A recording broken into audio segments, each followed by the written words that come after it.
This is 10 with Ken, a 10-minute interview series that's never 10 minutes.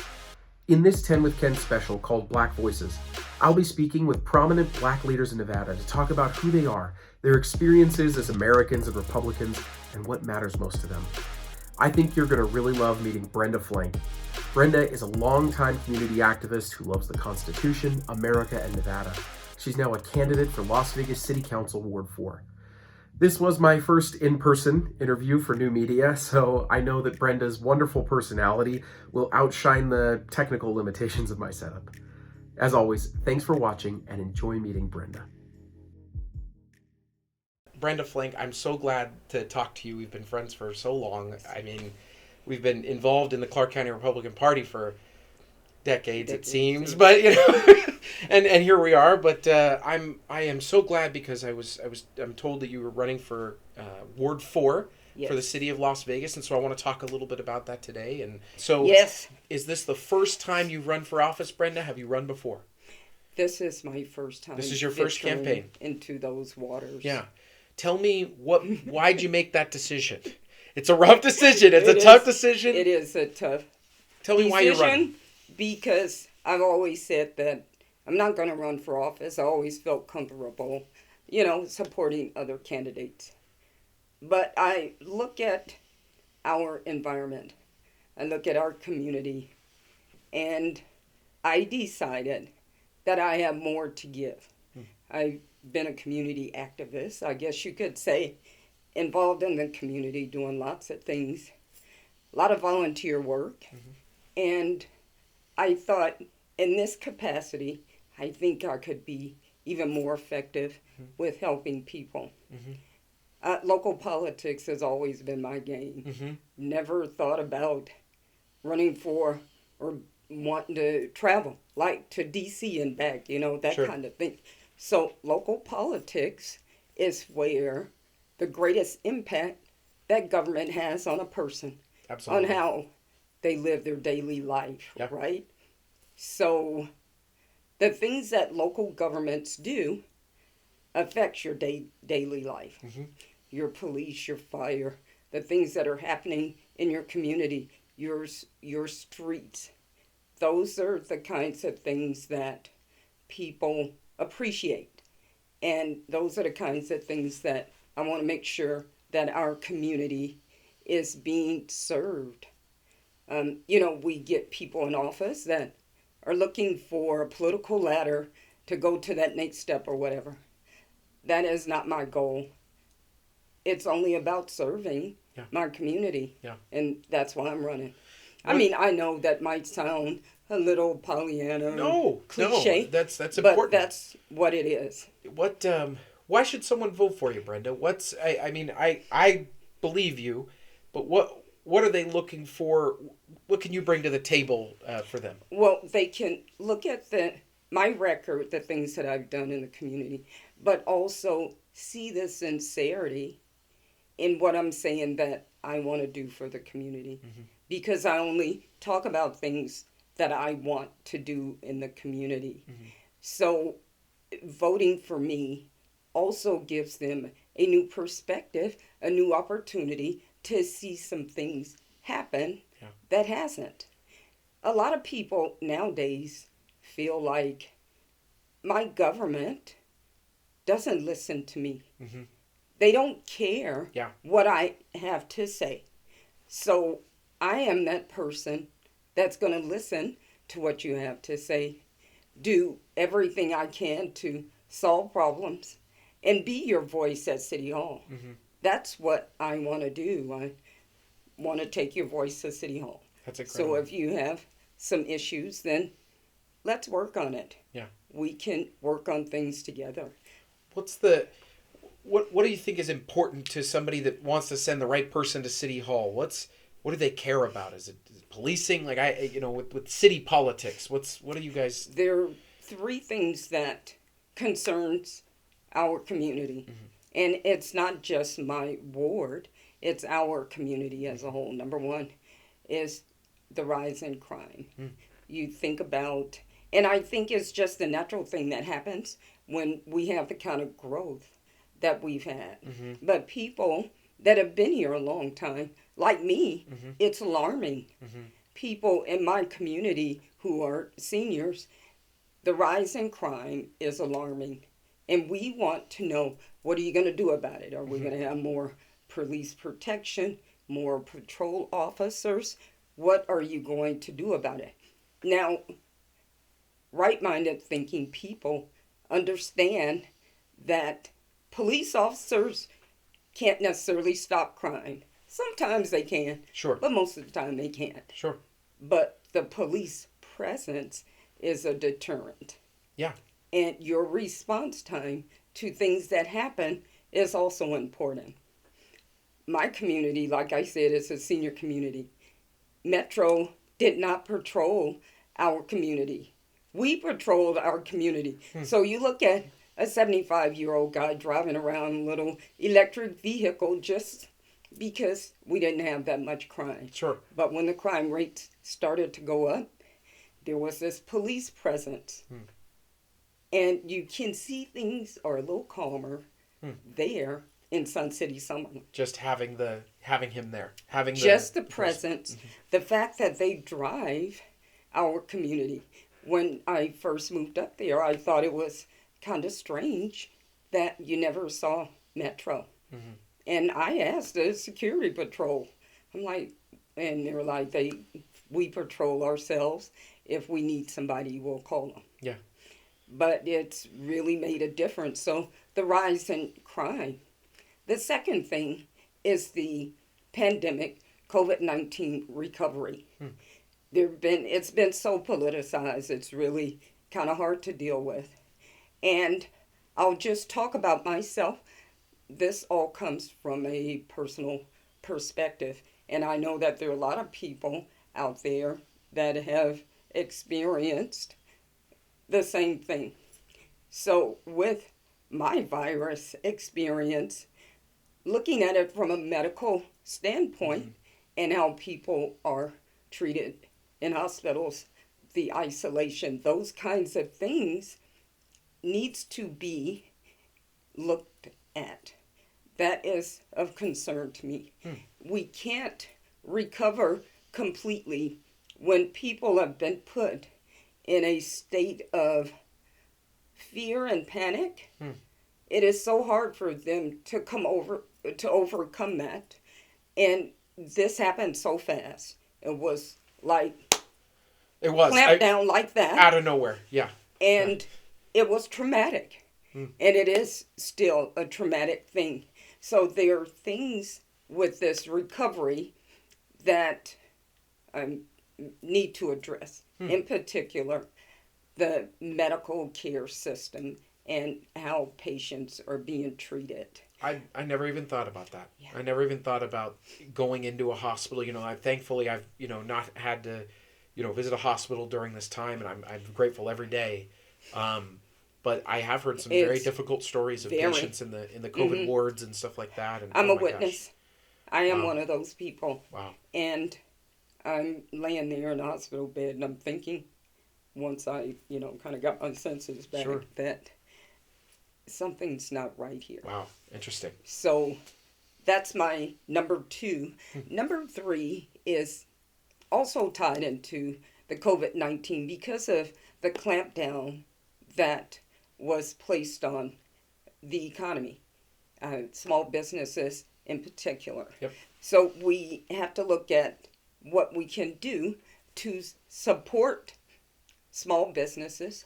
How can we make it easier for them to do business, and also take a look at the licensing process to make sure that any barriers that may exist, that those barriers are more friendly. I mean, we can't just let people, but sure. The regulations is what we need to look at. So we need to do what we can to help small businesses recover from this. You think about the businesses that have gone out of business or are about to go out of business. Sure. That's pretty frightening. Yeah. And they talk about our unemployment numbers. We're second in the nation. with the highest, second highest unemployment Yep. in the country. In fact, most blue states are at the top of that list. Mhm. It's like the top 10 are almost all Yes, yes. And that's a really sad thing. And it's all self-inflicted. A lot of the things that are happening in our country, in our city, our state, are all self-inflicted wounds, because we should not be suffering like this. Flus, viruses, things come and go. They come, they stay. There's still viruses that are around, like the flu. Sure. And is this going to be our natural state of being? No, it can't be our natural state of being. And that's why it's important that we get people in places that will speak out and have solutions to some of the problems. Well, Mayor Goodman tried. Mayor Goodman was God bless prescient. her. She was so at the beginning of the pandemic, April 2020 almost. She was like, hey, we need to... She didn't want to make everything willy-nilly. She just said, hey, we gotta move forward. We gotta live with it. And they just, oh, yeah, it was thought she was the awful craziest. Yep, and she was so early. She was right. And I think that more people there on the council should have spoken out. Sure, like in a conversation with me. Oh yeah, I supported the mayor, but I didn't hear you telling any reporters that you felt the same way. Yeah, and she needed help. She needed help, and we, I tried to as much, and it's especially you talk about our natural state of being. I am somebody who, especially when the pandemic first started, I didn't know enough. I don't think any of us know enough yet, but I wanted to do what's right, but now we know more. We know more. We have 3 vaccines if you decide to take them. We have 3 vaccines you can take to protect yourself. There's so much you can do to protect yourself, and it's time to move forward. We need to move on. Yeah. And the thing that our government, I think, needs to do is remove those barriers to getting therapeutics and prophylactics, where people can take things like we take vitamins every day. Absolutely. To keep us from getting whatever. Yeah. Why can't we take something every day or every whatever to keep us from getting this COVID virus? There's more ways besides a vaccine. I agree with you. There are a lot of negative things that have happened, and to prohibit people from getting things that they want to try. Yeah. Remember, President Trump is the one that got the right to try through, but yet the right to try had, in this situation, no, you don't have the right to try. Right, absolutely. Everybody makes fun of ivermectin and remdesivir and these other things. Why would we... Now, granted, I don't want people taking that over-the-counter horse medication. Yeah, and nobody would do that. No. Nobody want the real... would. Yeah. They wouldn't do that because you have... Anybody that would do that is not in their right mind to think that they could go to the feed store up on Rancho and buy this stuff and take it. Yeah, we want when you don't know how much to take. Right, we want the actual real medication. Yes. It is a real, but they did everything they could to stop it almost, and it was like you said, a political narrative that is injecting into a real crisis. No one's taking the pandemic seriously.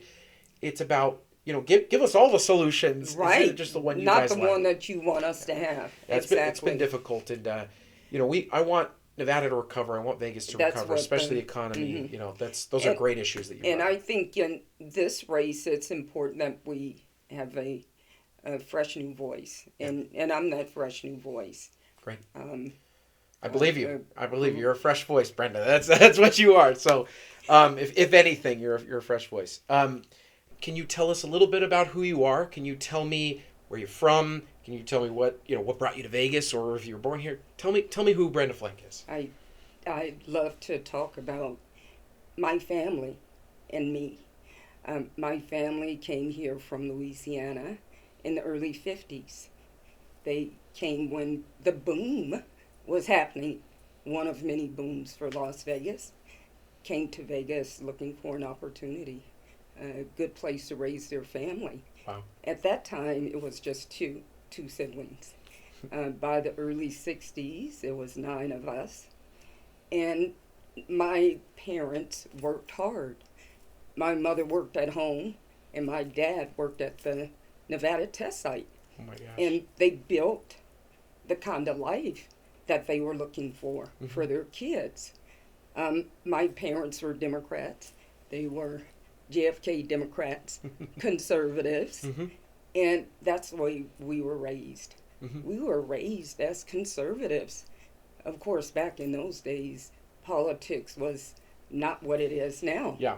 So we didn't talk politics. We talked about life, how to live it, be a good, decent person, respect your fellow man, believe in God. Those are the kinds of things that I was raised on. That's what America was raised on. Yeah. Right. Yeah. It was a blessing. You were really a blessing. You came from Louisiana in the 50s. You came to Las Vegas. My parents did. I was born here. Oh, you were born and raised in Vegas. Oh, my They came gosh. in the early 50s, and I was born a little At bit sometime later. after that. We don't A little cut bit that. later. No, yes, of course. Yeah, a little bit later. Wonderful. But I so appreciate the kind of upbringing that I had, because it's actually made me the person that I am. And I have a hard time figuring out how people in my age group, maybe a little bit younger, who were brought up the same, can be like a Democrat and embrace those Democrat ideals. I just don't understand it, especially people from the South, because when they came here, it was all about the opportunity, and that is what our country is about. It is about raising your family and keep taking care of your kids. Opportunity. That's what happened when the Pilgrims came here. It was about an opportunity to what? Practice religion initially. That was the reason they came to this country.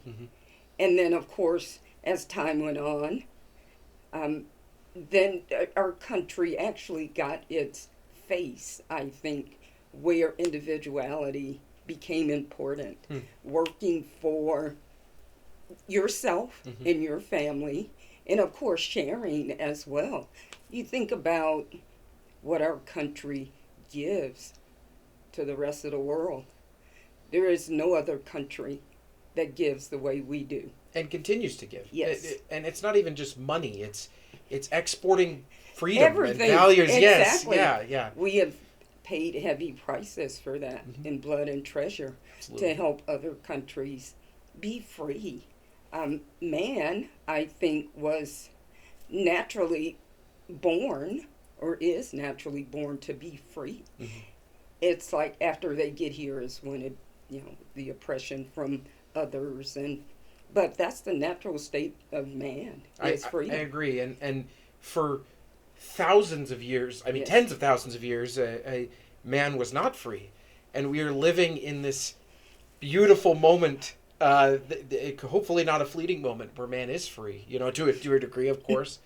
And where did you learn those values? What's the world that brought you to come to that conclusion and love that freedom? That's what I want to know. Interesting. Yeah. Because as a candidate, you kind of reflect on things, and you think about things, you answer all these questions. Where did this come from? It came from my parents. And I came to realize as I got older how these two things tie in. The way we were raised and what our country is all about. Yeah. So through education, you learn about our country, freedom, liberty, what all that means. Sure. Because without liberty, there is no such thing as freedom. You can say you're free, but if you don't have the liberty to do those things without oppression from your government, you're not really free. I learned those things from my upbringing and just brought those two things together.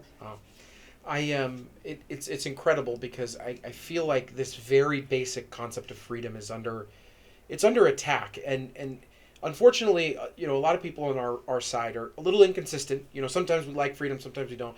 I'm a very give everybody the freedom, give everybody the freedom to make the choices for their life, and freedom, especially during this pandemic, has become selfish. It's about, everybody's like, oh, well, you're just trying to do for yourself. And I feel like freedom's important. I feel like it allows us to live our lives and grow and learn who we are. And it's... But that's the thing about the liberty part. And I kind of learned that through, studying, reading. Mark Levin is my favorite. I guess you could say every time you listen to him, it's a lesson in liberty. Yeah. And that's where these concepts kind of came together for me. Mm-hmm. But it started with my parents. That's and incredible. It's not like a kitchen table kind of discussion about America's this and that. You just knew that these things wouldn't happen if they had not been in America. Yeah. And I know that, understand and appreciate it. I think you're right that we almost take that for granted. It's very much for granted. And I being on that Twitter and things like that, you get these kids and these people who have never known not freedom. They've never known oppression. They read about it and they don't understand that they have the freedom to say what they want on Twitter because of the freedoms that they have. This country, I've said for a long time, people need to spend a short amount of time in another country. Mm-hmm. See how you feel. You know what I'm talking about. I believe you. You know exactly. Any of those countries, be it Venezuela or wherever, and see. There's a lot of people that could bring from Russia and Soviet Russia and stuff like that. Those stories are just horrifying. But just think about people that come here, that become American citizens, and how they kiss the ground they walk on. Yes. They appreciate, they love this country with all of their heart. And that's what I would want for Americans, because I do. Yeah. I love this country with all my heart, and I can't imagine living anywhere else. Our country is great. Mm-hmm. We offer the kind of opportunities that no one else offers. And I always use this example. We have people that will walk the desert. It's 120 or 130 degrees outside. Yes. We got people that will swim shark-infested waters to get to this country. Mm-hmm. What other country on the planet are they doing that? Mm-hmm. Now, not everybody that comes here wants to be American. A lot of people come here to use our system. I understand that. Mm-hmm. But the fact that they do says a lot about us and who we are and what we do to help other people. Mm-hmm. So... that immigration is definitely inflowing if things are so good or things are so bad here. We're definitely getting a lot of... Why are you coming to this country if it's that bad? Yeah. And especially young people, I think they've become, I should say, so far removed from where they live or where they were born. It's difficult for them to see the good about our country.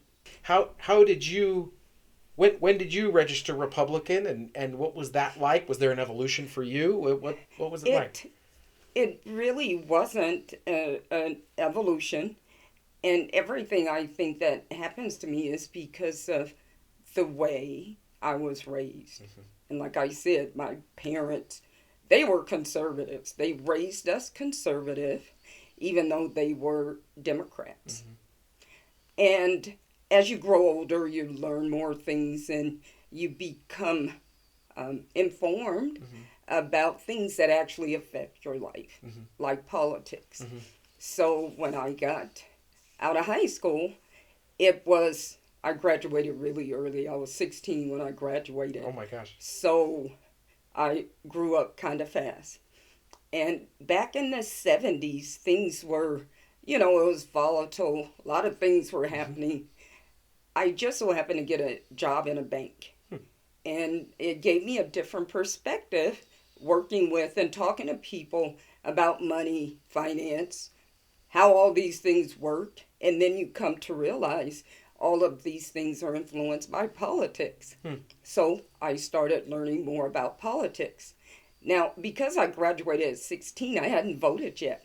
That's right. Yeah. So too young. when it was time to vote at 18, I did what my parents did. I voted Democrat. Mm-hmm. This was in 1976. Mm-hmm. I voted for Jimmy Carter. Mm-hmm. And about a year into his administration, after all the things that I was learning, I was taking college courses. Back in those days, it was pretty good. Mm-hmm. I came to realize the influence and the impact politics have on the way we live. Absolutely. A lot of people just go along and say, oh, politics, and it doesn't, affect me or bother me. Mm-hmm. And I came to realize, no, Jimmy Carter is not good for this country.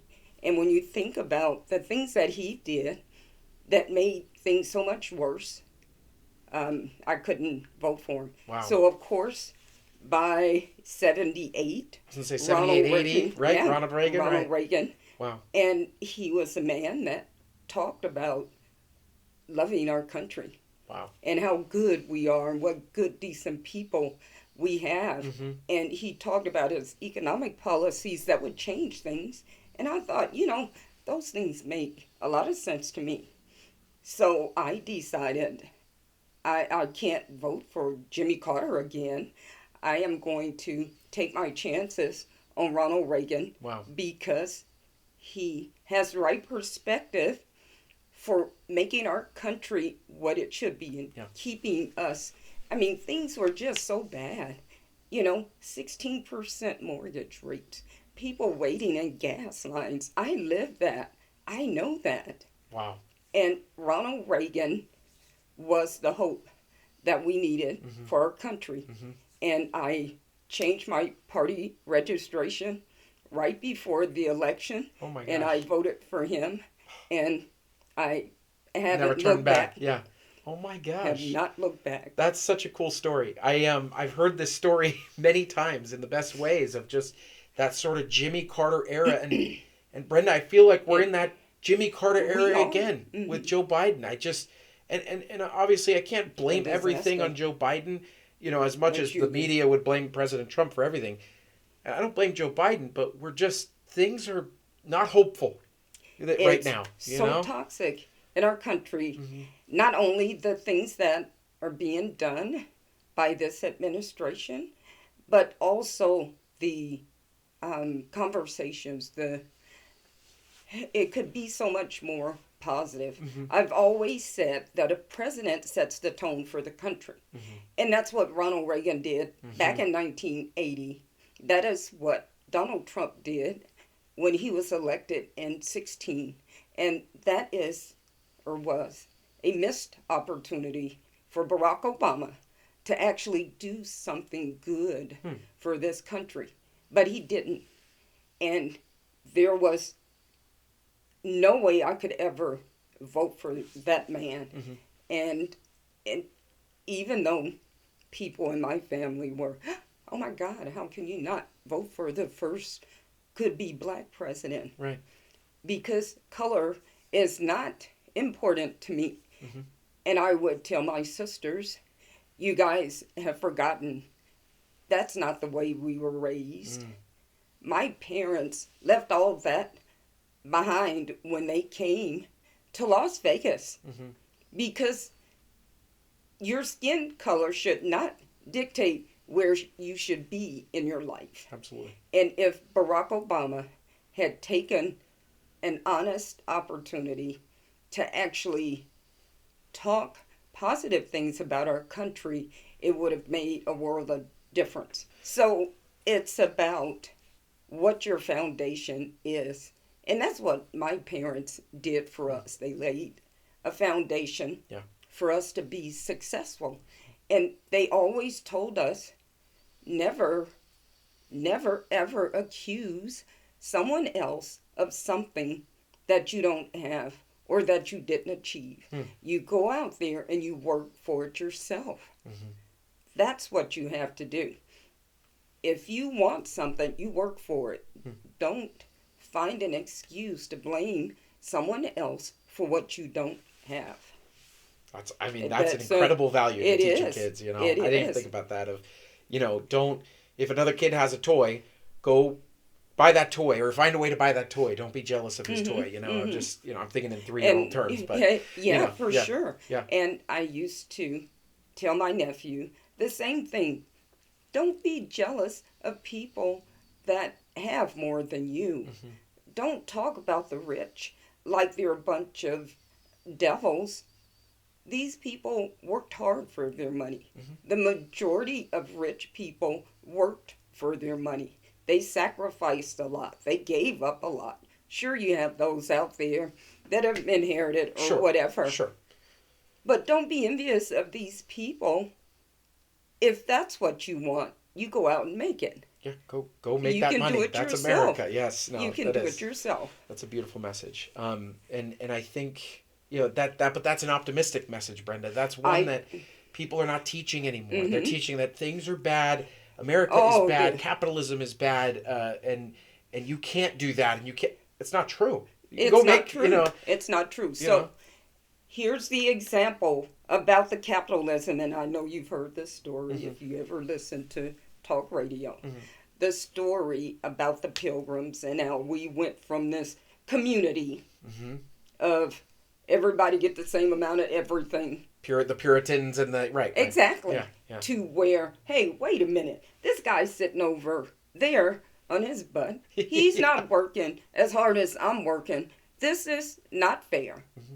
So they changed the system, and that's why we have what we have today. Yeah. A system of capitalism.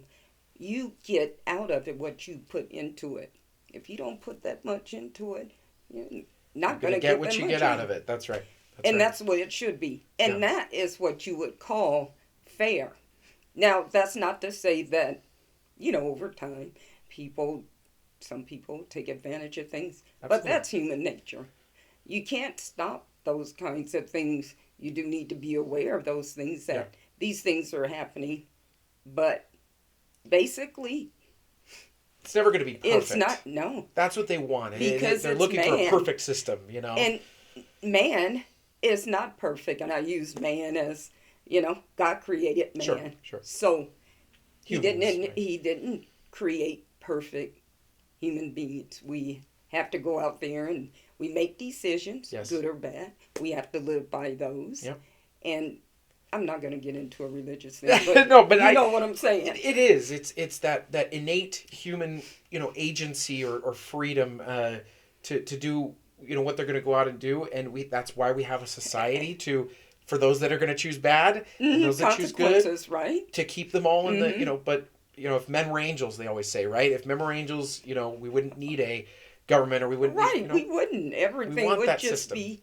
Like perfect, and that's not the case. I used to tell my nephew when he was younger, he calls me TT. I'd say to him, your TT loves you to death, and your mother and your grandmother, we all love you to death, but you can't expect everybody else to love you and give you all that we do. It's just not going to happen. Yeah. You're going to have to deal with that. Yeah. Because you're going to come across people as you grow older that's not going to like you for whatever reason. Yeah. And one other thing I always told them, don't jump to the conclusion that somebody don't like you because you're black. Never jump to that conclusion unless they prove to you that if they say it, it's different. If they say it, they call you the N-word or something, then it's because you're black. Sure. But it could be something else. Could be because you did something, said something. They don't like it. It doesn't matter, right? Right. So don't jump to that kind of conclusion. Yeah. And sadly, a lot of people jump to that conclusion if it doesn't go their way. Oh, it's because I'm black. Yeah. The knee-jerk reaction, it's because I'm black. Yeah. No, it could be because you're a jerk. Yeah, it could be because of who you are. Right. No, I've had to accept that about myself definitely throughout my life. I like people, I like talking to people, but there's some people that just don't like me. we have to accept that. Exactly. You can't expect everybody like you, even me. And believe it or not, there are people. Believe it or not, yes. I wish you luck in your campaign, and what I want to leave listeners with is what are you reading, watching on the TV? What are you when you're done knocking doors or you're done campaigning? What does Brenda Flank listen to when she goes to bed or reads before she go to bed? One of the things I like to listen to music. Mm-hmm. Some time ago, I disconnected from all of the negativity and just the poison that was on TV. Mm-hmm. And I'm telling you, I felt so good. Night and day. I've heard the same thing. I felt so good. Sure. Not ingesting all of that. Yeah. And the noise. I felt clear in my head. I have a few jazz stations that I like to listen to. I don't necessarily meditate or anything, sure. But it's just, that downtime. Yeah. And then, of course, trying to keep track of everything else that I have going. Yeah. Oh, I forgot to mention that I'm the president of the Conservatives Club in Sun City. Oh, okay, that's right. Yes. The Sun City Conservatives. Yes. Oh my gosh, I didn't know you were president of the club.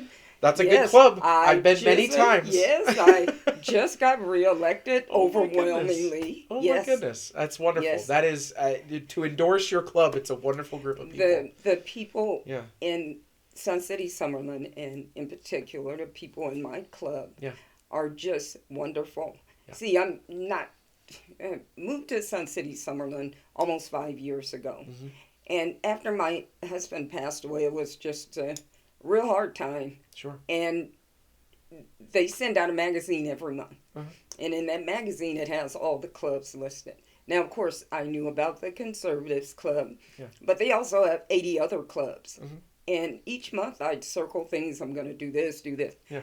The only club that I went to and joined was the Conservatives Club. And everybody was just so welcoming. Yeah. And they embraced me, and they asked me to be the club president. Love that.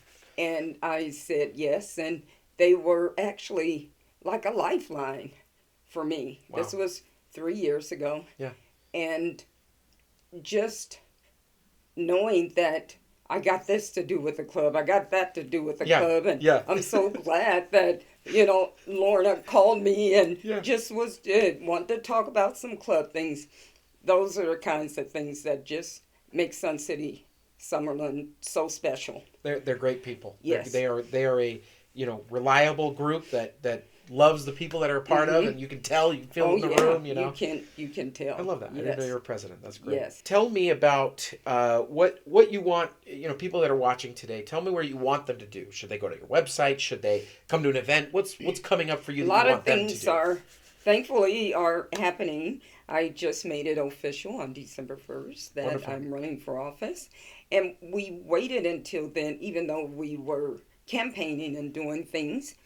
The redistricting is now settled. The city council has approved the new maps.